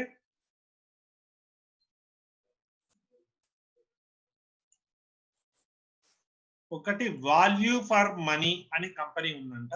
it is a leading retail chain on the account of it's ability to operate it's business at లో cost. The retail chain aims to further strengthen its topmost position in the retail industry. ఏం చెప్పాడు, value for money అనేది ఒక leading retail chain అన్నాడు, ఒక retail outlet అన్నమాట. It has been able to it has its ability to operate its business at low cost. అందరికి తక్కువ cost products కి రిలీజ్ చేస్తుంది అని చెప్తున్నారు. The retail chain aims to further strengthen its topmost position in the retail industry. అంటే ఈ retail chain ఏమనుకుందంటే top most leadership cost leader గా ఎవాల్వ్ అవుదాం అని అనుకుందన్నమాట. ఇప్పుడు ఏం చెప్తుందంటే Marshall, the CEO of the retail chain is of the view that to achieve the goals they should focus on lowering the cost of procurement of the products. Marshall ఎవరు, the CEO of the organisation. అతను ఏమనుకున్నాడు, వాళ్ళ goal achieve చేయాలనుకుంటే అంటే ఏంటి, top position కి వెళ్ళాలనుకుంటే వాళ్ళు ఏం చేయాలన్నాడు, ఇంకా కాస్ట్ ని రెడ్యూస్ చేయాలి అన్నాడు అనమాట. సప్లయర్స్ దగ్గర నుంచి తీసుకొచ్చే సప్లైస్ అని ఇంకా తక్కువకి పర్చేస్ చేయాలి అన్నాడు. ఇప్పుడు highlight and explain the core competencies of value for money retail chain. అలాగే 8th క్వశ్చన్ ఏమడిగాడు, ANSOF's product market growth matrix అంటే ఏంటి, is it useful for the business or not అన్నాడు. మనం 7, 8 క్వశ్చన్స్ ఇప్పుడు చూస్తాం. 7th క్వశ్చన్ 8th క్వశ్చన్ చూస్తాం.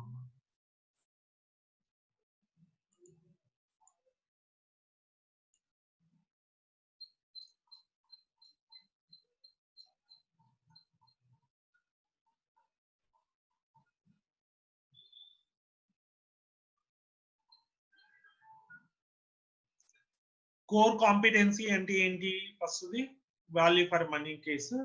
దాంట్లో కోర్ కాంపిటెన్సీ అంటే ఏంటి, it is the unique as well as unimitatable unique strength of the company and it cannot be shared or imitated by others. దాన్ని core competency అంటారు. Core competency ఇప్పుడు value for money case తీసుకున్నాం అన్నమాట. Value for money అనేది ఇప్పుడు ఏమనుకోవాలనుకుంటుంది, you wanted to evolve as a cost leader or cost advantage తెచ్చుకోవాలనుకుంటున్నారు. అందుకని ఏం చేశారంటే it wanted to reduce still prices. అసలే కాస్ట్ లీడర్ గా ఉంది, ఇంకా టాప్ మోస్ట్ పొజిషన్ అచీవ్ అవ్వాలంటే ఇంకా తక్కువకి ప్రొడక్ట్స్ ప్రొడ్యూస్ చేయాలి అని మార్షల్ ఆలోచించాడు. ఆలోచించడం అంటే ఏంటి అర్థం, అతను ప్రొడ్యూస్ చేసినటువంటి ప్రొడక్ట్స్ యొక్క కాస్ట్ వేరే వాళ్ళు ఎవరు ఇమిటేట్ చేసుకునేలాగా ఉండకూడదు అన్నాడు అనమాట. అంటే ఏంటి, that aspect is called as core competency in this case.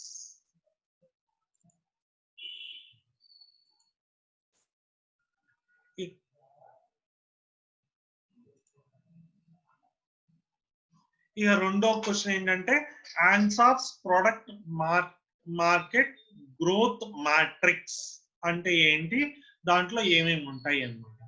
ANSOF's product market growth matrix అనేది 2 వేరియబుల్స్ ఉంటాయండి. ఒక వేరియబుల్ అనేది ప్రొడక్ట్స్, ఇంకో వేరియబుల్ అనేది మార్కెట్స్ అన్నమాట. ఒకవేళ కనుక ఎగ్జిస్టింగ్ ప్రొడక్ట్స్ ని ఎగ్జిస్టింగ్ మార్కెట్స్ లో ట్రేడ్ చేసినట్లయితే దాన్ని ఏమంటారు అనుకున్నాం, మార్కెట్ పెనట్రేషన్ స్ట్రాటజీ అంటారు అనుకున్నాం. ఒకవేళ కనుక ఎగ్జిస్టింగ్ ప్రొడక్ట్స్ ని న్యూ మార్కెట్స్ లో ట్రేడ్ చేయాలనుకుంటే దాన్ని మార్కెట్ డెవలప్మెంట్ స్ట్రాటజీ అంటారు. ఒకవేళ కనుక existing new products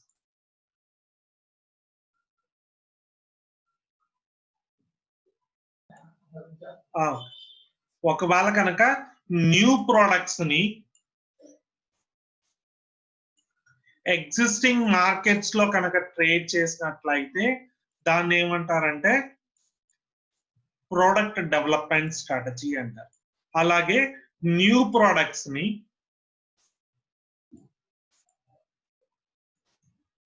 new markets లో కనుక ట్రేడ్ చేసినట్లయితే దాన్ని డైవర్సిఫికేషన్ స్ట్రాటజీ అంటారు. ఇవి 4 different types of strategies adopted by organization. A company అయినా సరే ఈ 4 స్ట్రాటజీస్ ని ఫాలో అవుతుంది అనమాట. ఈ స్ట్రాటజీస్ ఈ స్ట్రాటజికల్ ఫ్రేమ్వర్క్ ని స్టేట్ చేసేటువంటి వాడిని ఏమంటారు, హ్యాండ్స్ ఆఫ్ అని అంటారు అనమాట. ఏం చెప్పాడు, ప్రోడక్ట్ ని మార్కెట్ ని బేస్ చేసుకొని గ్రోత్ ని డిసైడ్ చేసేటటువంటి మ్యాట్రిక్స్ ని డెవలప్ చేశారు.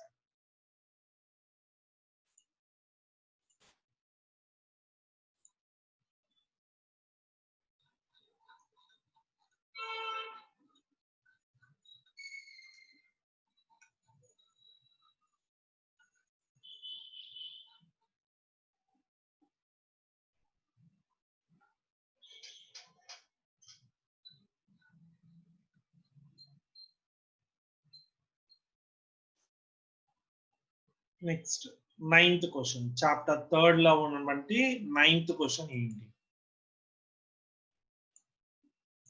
9th క్వశ్చన్ ఏంటంటే, to convert the strategic plans into actions and results to convert the strategic plans into actions and results, a manager must be able to direct the organization change, motivate the people, build and strengthen the competencies and competitive capabilities, create a strategy supportive work climate, and meet or beat the performance targets అని ఇచ్చాడనమాట.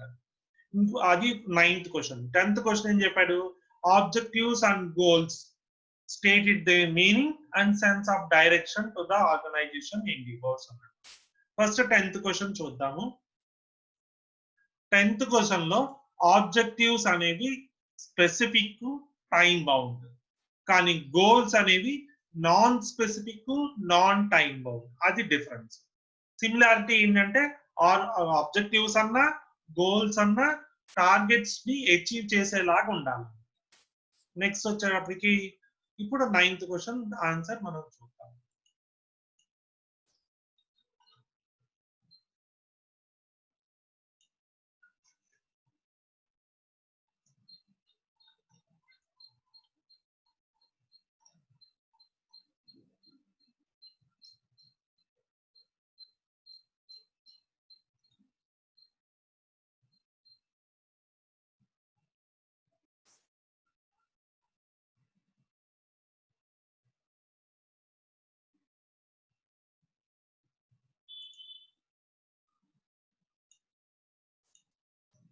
Next strategy execution process అంటే ఏంటి, దాంట్లో ఏమేమి elements ఉంటాయి అనేవి ఇప్పుడు చూసుకోవడం అన్నమాట.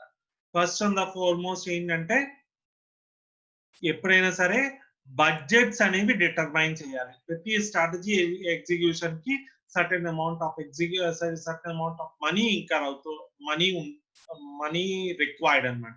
నెక్స్ట్ ఆర్గనైజేషన్ లో స్కిల్ లేబర్ ఆర్ స్టాఫ్ ని రిక్రూట్ చేసుకోవాలన్నమాట.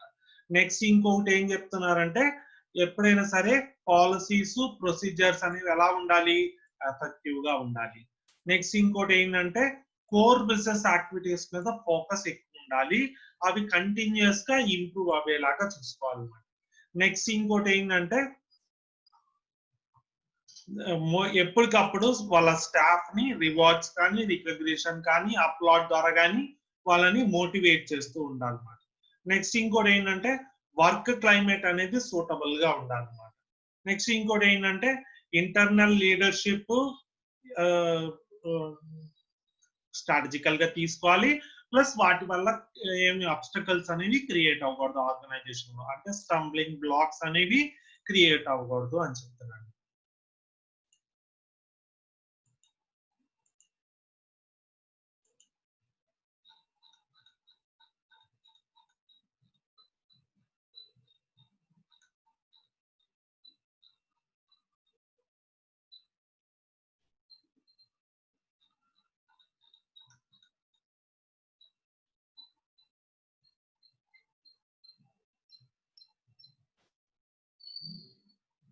నెక్స్ట్ 11th 12th క్వశ్చన్స్ చూద్దాం. Vastralok limited was starting a textile company to manufacture the cloth. వస్త్రలో ఏమన్నాడు?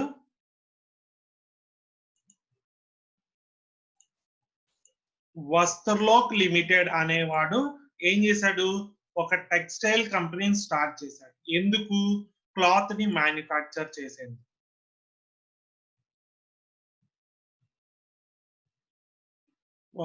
క్లాత్ ని మ్యానుఫ్యాక్చర్ చేసేందుకు ఒక టెక్స్టైల్ కంపెనీని స్టార్ట్ చేస్తున్నాడు. Currently they are in manufacturing of silk cloth. వాళ్ళు ప్రస్తుతం సిల్క్ క్లాత్ ని తయారు చేస్తున్నారు.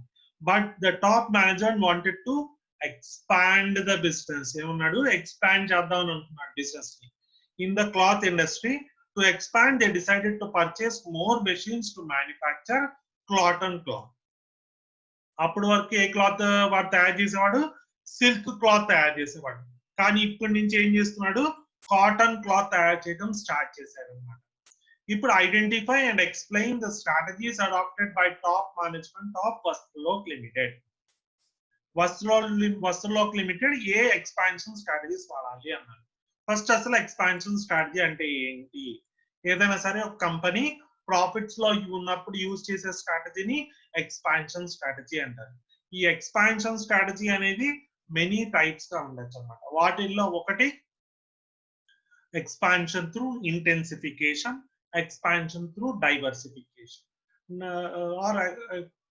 ఈ రెండు మెథడ్స్ లో ఉంటుంది. ఇప్పుడు ఎక్స్పాండ్ చేద్దాం అని అనుకున్నాడు కాబట్టి ఇప్పుడు ఏ స్ట్రాటజీ కావాలి? డైవర్సిఫికేషన్ స్ట్రాటజీ కావాలి.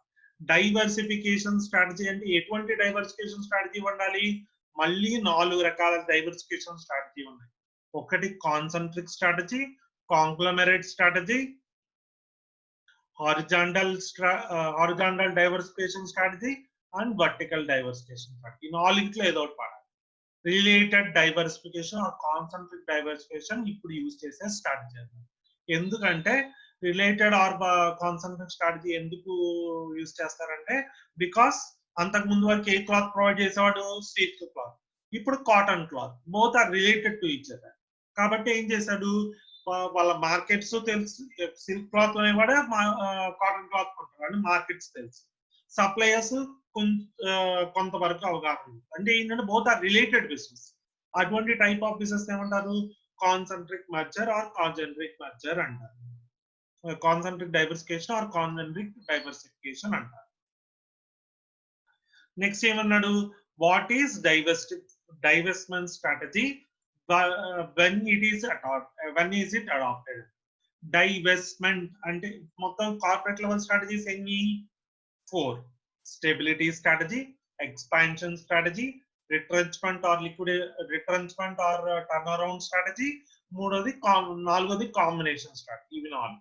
వాటిల్లో retrenchment or turn around strategies మళ్ళీ మెనీ టైప్స్. వాటిల్లో ఒకటి retrenchment, pure retrenchment strategy, turn around strategy, divestment strategy, liquidation strategy. ఇవి 4 ఉంటాయి. ఈ 4గిట్లో ఏం చేస్తున్నాడంటే ఫస్ట్ అండ్ ద ఫార్మోస్ట్ చూద్దాం. రిట్రెంచ్మెంట్ టర్న్ అరౌండ్ కాదు. ఇప్పుడు ఏం స్ట్రాటజీ వాడాలన్నాడు? డైవర్స్మెంట్ స్ట్రాటజీ. డైవర్స్మెంట్ అంటే మొత్తం యూనిట్ ని క్లోజ్ చేయటం కాదండి. మొత్తం యూనిట్ ని క్లోజ్ చేసే బదులుగా కేవలం ఒక స్మాల్ పోర్షన్ ని లేకపోతే స్మాల్ యూనిట్ ని రిమూవ్ చేసే ప్రాసెస్ నే డైవర్స్మెంట్ స్ట్రాటజీ అంటారు. Divestment means to cut off. Divest అంటే to cut off. Divestment strategy అంటే ఏంటంటే పార్ట్ ఆఫ్ ద బిజినెస్ ను లేకపోతే instead of closing the complete business, part of the business is wound out and this process is called as divestment strategy. ఎప్పుడు adapt చేస్తారు? ఒక firm వల్ల entire business unit losses లోకి వెళ్తుంది అని అనుకుంటే ఆ యూనిట్ ని క్లోజ్ చేయడం అనేది బెస్ట్ ఆప్షన్. దాన్నే డైవెస్ట్మెంట్ స్ట్రాటజీ. డైవెస్ట్మెంట్ కి లిక్విడేషన్ కి ఒక తేడా. డైవెస్ట్మెంట్ అంటే ఒక యూనిట్ ని మాత్రమే క్లోజ్ చేయడం. లిక్విడేషన్ అంటే ఎంటైర్ బిజినెస్ మొత్తాన్ని క్లోజ్ చేయడం.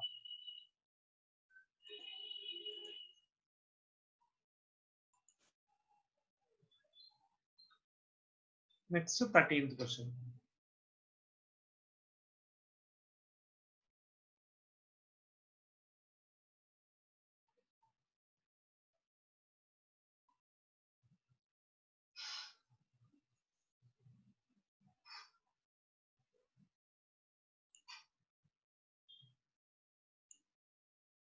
ఏమన్నాడు, Genex is a company that designs, manufactures and sells the computer hardware and software. ఏం చెప్పాడు, జెనెక్స్ అనే కంపెనీ ఉంది, అది ఏం చేస్తుంది, డిజైన్ చేస్తుంది, మ్యానుఫ్యాక్చర్ చేస్తుంది, సెల్ చేస్తుంది. ఏం సెల్ చేస్తుంది, హార్డ్వేర్ ని, కంప్యూటర్ హార్డ్వేర్ ని, సాఫ్ట్వేర్ ని డిజైన్ చేస్తే సెల్ చేస్తుంది.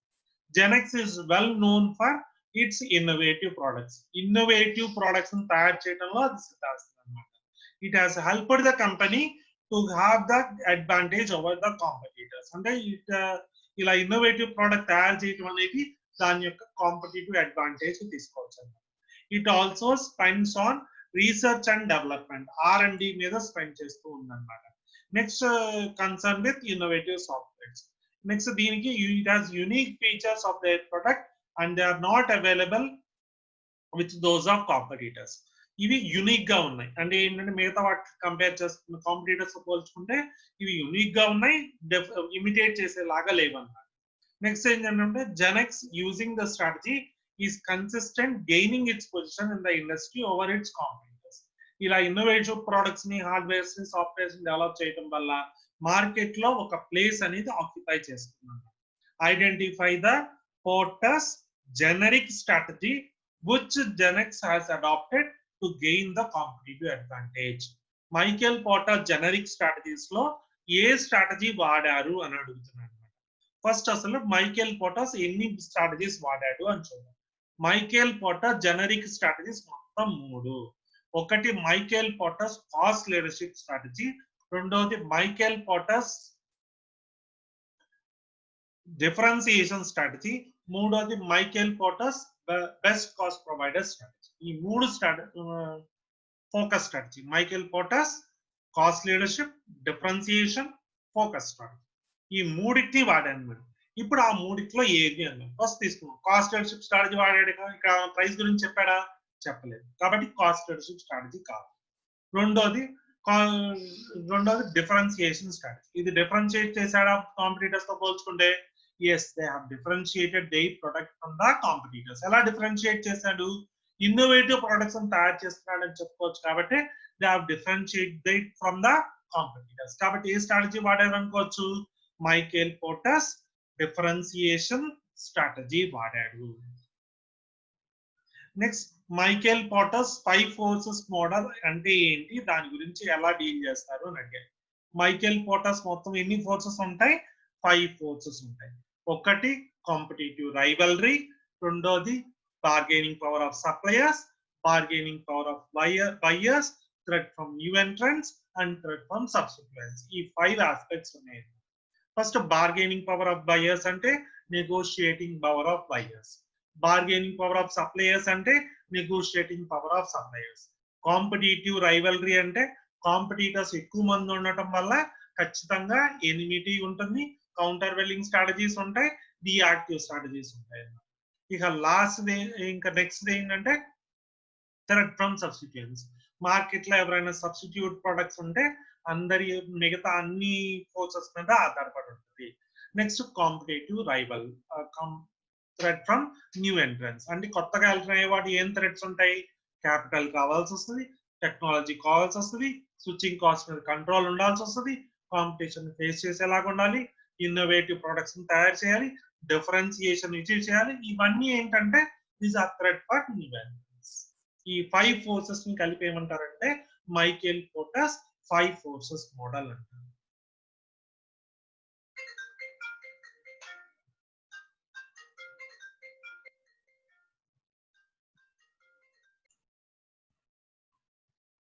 Next the chapter number 6 functional level strategies అన్నమాట.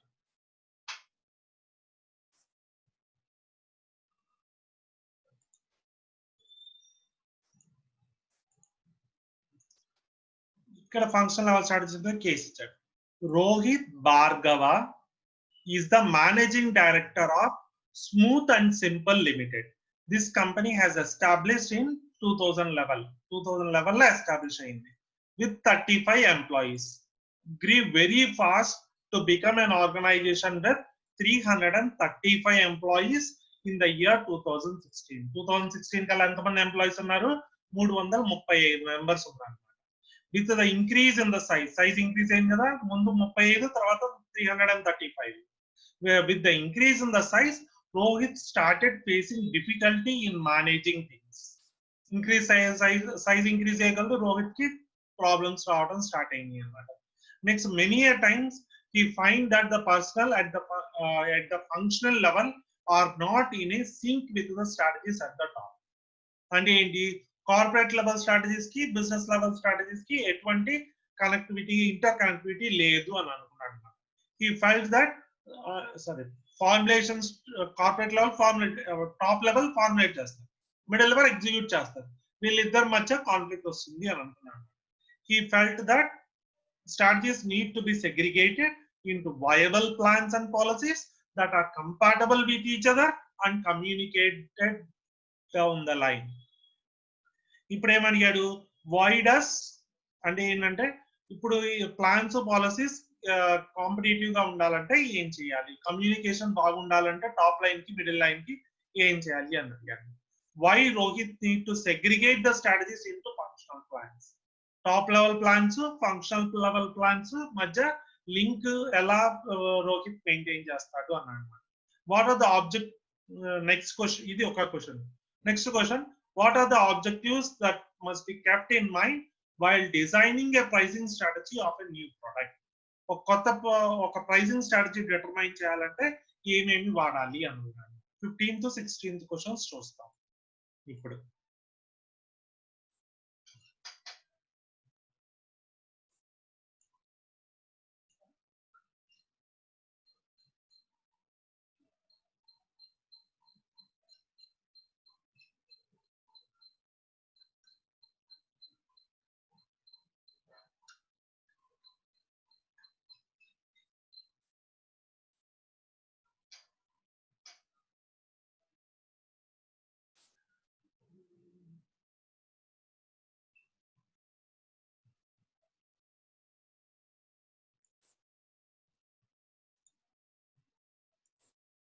రోహిత్ భార్గవ్ ఏం చెప్పాడు, ఆన్సర్ ఏంటంటే, రోహిత్ భార్గవ్ ఏం చేస్తే కమ్యూనికేషన్ డిస్పారిటీస్ ఉండవు, ఫంక్షనల్ స్ట్రాటజీస్ ఈజీగా ఎగ్జిక్యూట్ అవుతాయి అనేది క్వశ్చన్. రోహిత్ భార్గవ్ ఎవరు, రోహిత్ భార్గవ్ ఏం చేయాలి అని అనేది ఇప్పుడు question. You need to break the high level strategies into functional level strategies. First strategies మొత్తాన్ని ఫంక్షనల్ లెవెల్ గా డివైడ్ చేయడం జరగాలి. ఈ ఫంక్షనల్ లెవెల్ స్ట్రాటజీస్ అంటే మీకు తెలుసు కదా, marketing strategies, finance strategies, human resource production strategies, research and development strategies, ఇలా అన్నమాట. ఇప్పుడు ఫంక్షనల్ లెవెల్ స్ట్రాటజీస్ ఎందుకు యూజ్ చేస్తారు, he has to lay down clearly what has to be done at the functional level. అంటే ఏంటంటే, ప్రతి functional level strategy యొక్క limits ని మెన్షన్ చేయాలన్నమాట. Next he must facilitate the implementation. అంటే ఫార్ములేట్ చేయడానికి ఎంత ఇంపార్టెంట్ ప్లే చేస్తున్నాడో దాన్ని ఇంప్లిమెంట్ చేయడానికి కూడా అంతే ఇంపార్టెన్స్ ప్లే చేయాలన్నమాట. Next he must also control the activities at various levels. Expenses ని అండ్ అదర్ ఆస్పెక్ట్స్ ని కంట్రోల్ చేసేలాగా ఉండాలన్నమాట. Next he must bring about harmony and coordination across various levels. అంటే ఎవరెవరి మధ్య, ఫార్ములేట్ చేసే వాళ్ళకి, ఎగ్జిక్యూట్ చేసే వాళ్ళకి మధ్య డిస్టర్బెన్సెస్, రిలేషన్షిప్ బాండేజ్ ఎక్కువగా ఎస్టాబ్లిష్ చేయాలన్నమాట. నెక్స్ట్ వచ్చేటప్పటికి కన్సిస్టెన్సీ ఉండాలన్నమాట. కన్సిస్టెన్సీ అంటే ఏంటి, there must be some sort of stability achieved and continued for a long period of time. All the relationship aspects between formulation and execution parts. Next the pricing ante enti, pricing strategies elanti role play chestayi, what objectives ఏంటవి అని. Pricing strategies ఒక major objective ఏంటి అంటే, ఒకటి product acceptable ఉండాలి. ఏదైనా సరే product price చేయాలంటే ఖచ్చితంగా it must be accepted by the customers. Second వచ్చేటప్పటికేమో దాని మీద రీజనబుల్ మార్జిన్ ఉండాలి. కాస్ట్ 10 రూపీస్ అయితే ప్రోడక్ట్ ప్రైస్ 100 రూపీస్ ఉంటే చాలా దారుణం, ఎందుకంటే 90 రూపీస్ మార్జిన్ ఉండకూడదు. కాస్ట్ 10 రూపీస్ ఉండి ప్రైస్ వచ్చేటప్పటికి ఒక 12 to 13, 15 రూపీస్ ఉంటే ఇట్స్ మోడరేట్. అంటే 10%, 20% మార్జిన్ ఉంటే పర్వాలేదు, కానీ 100% 200% మార్జిన్ ఉండటం అనేది it's not at all advisable. Next ఇంకోటి ఏం చెప్తున్నాను, ఇంకో ఆబ్జెక్ట్ ఏమి ఉండాలి, it helps to achieve the market share. ఎక్కువ మంది కస్టమర్స్ చేత కొనిపించేలాగా ఉండాలన్నమాట ప్రైస్.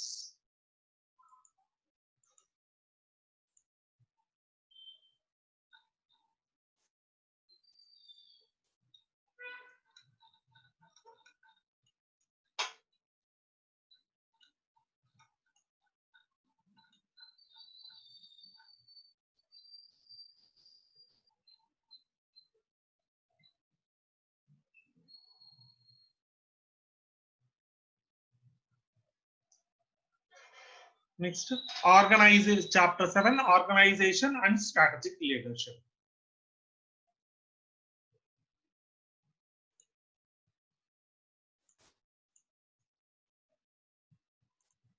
Ketans అనేది ఒక diversified business unit having business operations across the globe.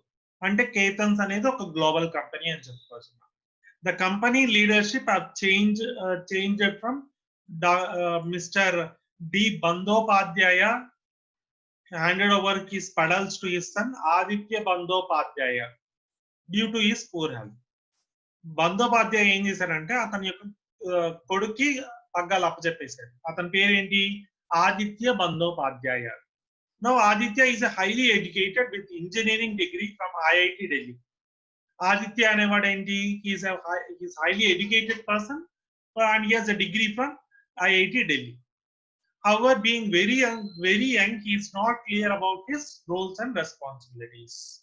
In your view, what are the responsibilities of Aditya Bandyopadhyaya as the CEO of the company? ఏదైనా సరే ఒక సిఇఓగా ఉన్నప్పుడు, సక్సెసర్ అయినప్పుడు, ఒక న్యూ ఎంట్రెంట్ అయినప్పుడు అతనికి ఉండాల్సినటువంటి మేజర్ రెస్పాన్సిబిలిటీస్ ఏంటి అనేది ఒక క్వశ్చన్. రెండోది ఏంటంటే, Davis and Lawrence have proposed 3 distinct phases to matrix structure. Matrix structures లో Davis and Lawrence propose చేసినటువంటి 3 different phases ఏంటవి అనేది 2 questions. ఒకటి ఆదిత్య రెస్పాన్సిబిలిటీస్ ఏంటి, రెండోది మాట్రిక్స్ స్ట్రక్చర్స్ లో 3 phases ఏంటి. ఇవి 2 క్వశ్చన్స్ చూస్తాం.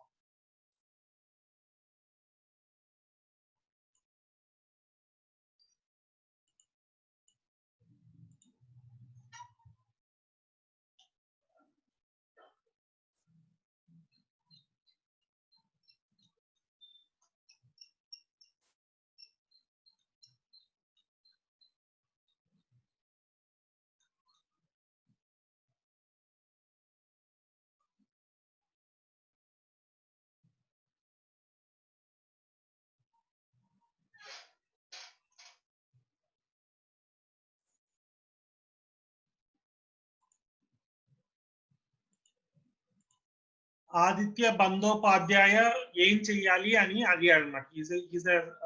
He's the successor of the throne and what are his responsibilities. అసలు ఫస్ట్ ఆదిత్య బందోపాధ్యాయ ఎవరు, ఈజ్ ద స్ట్రాటజిక్ లీడర్. ఆ స్ట్రాటజిక్ లీడర్ కి చాలా రెస్పాన్సిబిలిటీస్ ఉంటాయి. ఒకటి స్ట్రాటజిక్ డెసిషన్స్ అంటే లాంగ్ టర్మ్ డెసిషన్స్ తీసుకోవడం. రెండోది పాలసీస్ ని, యాక్షన్ ప్లాన్స్ ని తయారు చేయడం, ఎఫెక్టివ్ వేగా కమ్యూనికేట్ చేయడం. నెక్స్ట్ హ్యూమన్ రిసోర్సెస్ అంటే పీపుల్ ని మేనేజ్ చేయడం, అలాగే ఏమైనా చేంజెస్ తీసుకురావటం. నెక్స్ట్ కార్పొరేట్ కల్చర్ కి అగెయిన్స్ట్ గా వెళ్లకుండా ఉంటాం, కార్పొరేట్ కల్చర్ ని స్టడీ చేయడం, అలాగే పర్ఫార్మెన్స్ ని కన్సిస్టెన్సీ మెయింటైన్ చేయడం. All these are responsibilities of Aditya Bandopadhyay. ఏంటంటే స్ట్రాటజిక్ లీడర్ యొక్క ఫంక్షన్స్ ఇవి అని చెప్పుకోవచ్చు అనమాట. డైరెక్ట్ గా స్ట్రాటజిక్ లీడర్ యొక్క రెస్పాన్సిబిలిటీస్ అంటే ఏంటి అని అడగకుండా ఇలా అడిగారు. Next, for developing a matrix structure. Matrix structure లో డేవిస్, లారెన్స్ ప్రపోజ్ చేసినటువంటి 3 phases ఏంటి. ఒకటి cross functional task forces. Cross functional task forces అంటే ఒకే ఒక అథారిటీ అనేది మల్టిపుల్ టాస్క్ ని ఆథరైజ్ చేయటం అన్నమాట. For example, advertising manager is responsible both to the marketing manager as well as the CEO of the company అని చెప్తున్నాం. Next, product brand management అన్నమాట. Number of products release చేయాలి, number of brands కి release చేయాలి. ఆ రెండింటిని manage చేసేందుకు ఒక సుప్రీం అథారిటీ ఉండాలన్నమాట. Project managers must become both the product managers as well as the brand managers. Next, mature matrix. Mature matrix అంటే ఏంటంటే it is considered with both the vertical functioning as well as horizontal functioning. అంటే ఏంటంటే vertical line అథారిటీని respect చేస్తూ ఉండాలి, plus horizontal అథారిటీని respect చేస్తూ ఉండాలి, vertical అథారిటీని కూడా respect చేస్తూ ఉండాలి. అంటే హైరార్కీని రెస్పెక్ట్ చేయాలి, కో పీపుల్ ని కూడా రెస్పెక్ట్ చేస్తూ ఉండాలి, వాళ్ళని తర్వాత కోఆర్డినేట్ చేస్తూ ఉండాలి. Coordination must be with the peers as well as coordination must be with the superiors as well as subordinates. ఇవి రెండు ఉండాలన్నమాట. అప్పుడే మ్యాట్రిక్స్ స్ట్రక్చర్ సక్సెస్ అవుతాయి.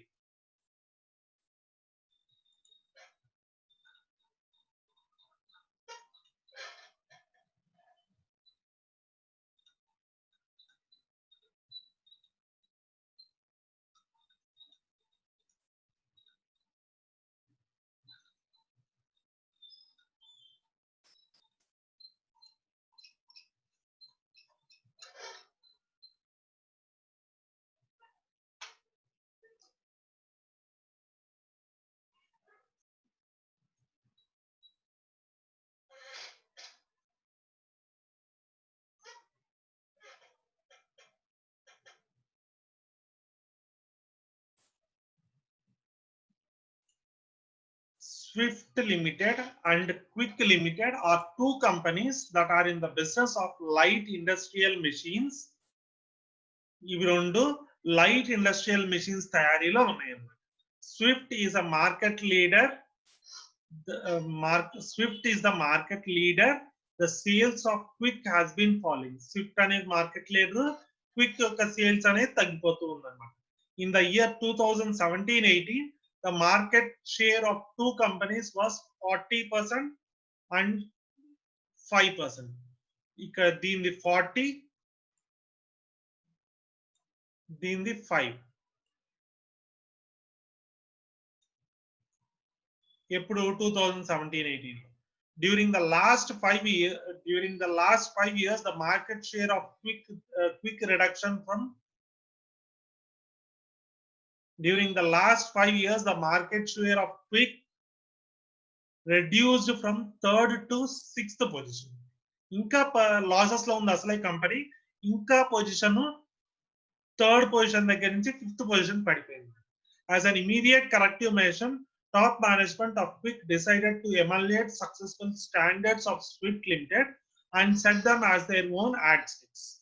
అంటే ఏంటి, మేనేజ్మెంట్ ఆఫ్ క్విక్ ఏమనుకుంది, they decided to emulate the successful standards of Swift Limited and set them as yardsticks. అంటే swift limited ఒక స్టాండర్డ్స్ బేస్ చేసుకొని మనం కూడా పర్ఫామ్ అవుదాం అని అనుకుంటున్నాం. With the help of the standards they intended to compare, measure and judge the performance. What is the strategic tool quick limited is adapted? How is it implemented?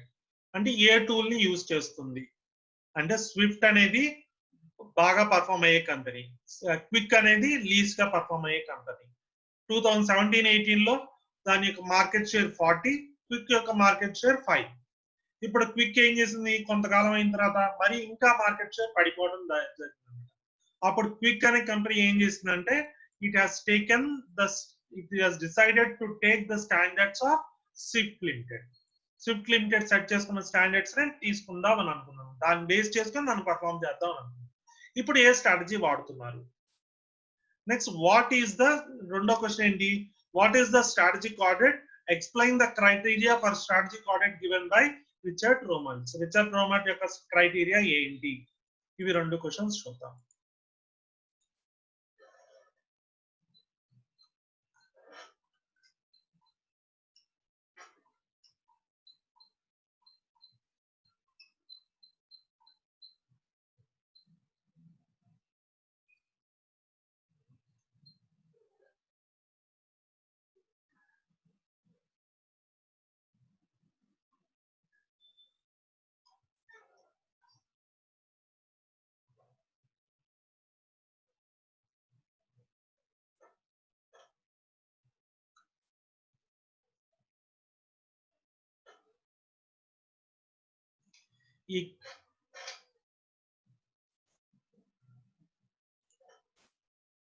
ఈ quick limited set చేసుకున్న standards ఏమంటారు? The process of setting the standards for the company is called as bench marking అంటారు అన్నమాట. ఈ bench marking లో ఏమేమి steps ఉంటాయి అంటే, ఫస్ట్ అసలు బెంచ్ మార్కింగ్ అవసరమా కాదా, is whether there is need for benchmarking or not అని చూస్తారు. ఈ బెంచ్ మార్కింగ్ నీడ్ ఉందా దేని బట్టి తెలుస్తుంది? Based upon the opportunities for improvement ఉంటే బెంచ్ మార్కింగ్ చేస్తారు అన్నమాట. రెండోది clearly understand the existing process ని అనలైజ్ చేస్తారు అన్నమాట. తర్వాత బెస్ట్ ప్రాసెస్ ని డిసైడ్ చేసుకొని దాన్ని బెస్ట్ ప్రాసెస్ ని డిసైడ్ చేసి దాన్ని బేస్ చేసుకొని స్టాండర్డ్ సెట్ చేద్దాం అని అనుకుంటారు అన్నమాట. తర్వాత ఏం చేస్తారు? కంపెనీస్ ప్రజెంట్ ప్రాసెస్ ని with the process of others అంటే సెట్ చేసుకున్న స్టాండర్డ్ తో కంపేర్ చేస్తారు. కంపేర్ చేసి ఒక రిపోర్ట్ ని సబ్మిట్ చేయడం జరుగుతుంది అన్నమాట. These are all the various steps involved in benchmarking అన్నమాట. ఇక్కడ క్విక్ లిమిటెడ్ చేసినటువంటి పని ఏంటంటే బెంచ్ మార్కింగ్ ని సెట్ చేసుకున్నారు. Next Rumelt's Richard Rumelt criteria for strategic audit ఏంటంటే మొత్తం 4 క్రైటీరియా ఉంటుంది అనమాట. ఫస్ట్ వచ్చేటప్పటికేమో కన్సిస్టెన్సీ అంటే ఒక వర్డ్ లో ఏం చెప్పుకోవాలనుకుంటే the Richard Rumelt must conduct a strategic audit that is consistent అన్నమాట. కన్సిస్టెన్సీ అంటే ఏంటంటే ఆ స్ట్రాటజిక్ ఆడిట్ అనేది ఫీజబుల్ గా ఉండాలి, plus at the same time it must be used for generations to come అన్నమాట. నెక్స్ట్ వచ్చేటప్పటికి కాన్సోనెన్స్ అన్నమాట. కాన్సోనెన్స్ అంటే ఏంటంటే they have to examine the trends as well as individual trend in auditing the strategies. Various strategies audit చేయాలంటే ఖచ్చితంగా individual trends ని plus auditing strategies ని కూడా కన్సిడర్ చేయాలి. నెక్స్ట్ ఫీజిబిలిటీ స్టడీ ఏంటి? చెక్ చేయటం అన్నమాట. ఎప్పటికప్పుడు ఆడిట్ రిపోర్ట్స్ బేస్ చేసుకునే పర్ఫార్మెన్స్ ఉందా లేదా అని చెక్ చేసుకోవటం. లాస్ట్ది కాంపిటేటివ్ అడ్వాంటేజ్ డిరైవ్ అయిందా లేదా అని చూసుకోవడం.